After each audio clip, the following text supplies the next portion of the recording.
let me just ask you, by show of hands, who believes that culture is more important than strategy? Who believes that culture is more important than strategy? Thank you very much. Who believes that strategy is more important than culture? Thank you. Who would like to pick up at least one skill in the next 20 minutes that I have with you? One leadership skill which is relevant for the 21st century. Show of hands. Thank you. Well, I can assure you, by the time I finish the 20 minutes with you, you will at least pick up at least one. That's my assurance to you. So that is what I'm here for. My awesome friend, Mr. Michael Henderson, who is a global partner with Thought Leaders Global, based out of New Zealand. He's a corporate anthropologist. You know anthropology? Have you heard of anthropology? Anthropology is the study of culture.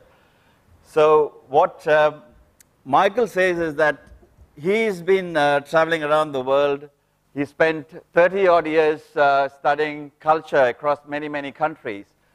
And he spent, in fact, so much so that he spent some time with the Zulu tribe in Africa. You know the Zulus, obviously. So what he says is that the human race, we all are tribal. Organizations are tribal. It's a tribe. So it's not just one culture within an organization. There are many different cultures within one organization, within countries. So culture is 8 times more powerful than strategy. I repeat, 8 times more powerful than strategy. We don't build teams, we build culture. Okay, so the traditional way, you know, the old school, 20th century was all about cost cutting, it's all about below the line, it's all about making profit. But great companies look at above the line and also below the line. So that's really about, if you really look after the people and really get the culture going, because it's hard to measure, because if you get the culture right, you will actually automatically have below the line.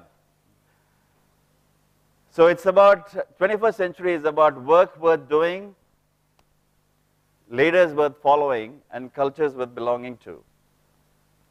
And that's what I'm here to talk about, thought leadership. So who is PK, by the way? My friends call me PK. Half of Australia call me PK. I was, till a couple of years ago, the director of supply chain for Australia's largest department store chain, a $3.2 billion retail giant. 70 big boxes. When I say 70 big stores, the smallest store in Australia is 100,000 square feet. The largest store is 280,000 square feet, the size of 8 football fields. I was very fortunate to have been appointed as a director of supply chain. A $3.2 billion company was taken over by a private equity firm called TPG, Texas Pacific Group, one of the largest private equities.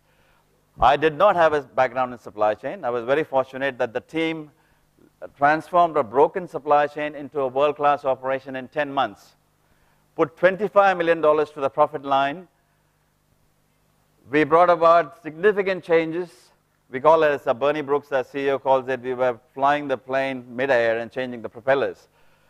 And we put on a couple of $100 million over the next couple of years to the EBIT line. So that is kind of my background. So I'm a hardcore corporate guy. But what? I was a superstar when I first walked into the company. It's about me. The small IPK, it's all about me. Look at me, look at me. But then what happens? That's what happens to most professionals. You come into an organization, halfway through the journey, that's when the moment of truth comes in. And said, if you continue on that path, we'll go into this black hole. So instead of superstars die, superstars do die. The game is about playing the supernova game. Supernovas don't die. So McKinsey report in 1997 spoke about the war for talent. The Deloitte's report, 2014, talent is one. When I say talent is one, there is no shortage of, it's not about the shortage of people. We've got many people, but there's a shortage of talent. It's about actually finding the right people. And so when I meet with CEOs and professionals, CEOs particularly, they think that they're losing the top talent because they're not getting paid enough money. Now, I'm not suggesting for 1 second they don't pay the top executives. I'm talking about the real creme la creme, the 1%, the top talent. they've already been paid well, they actually looked after well. So money is not the main reason why top talent leave organizations.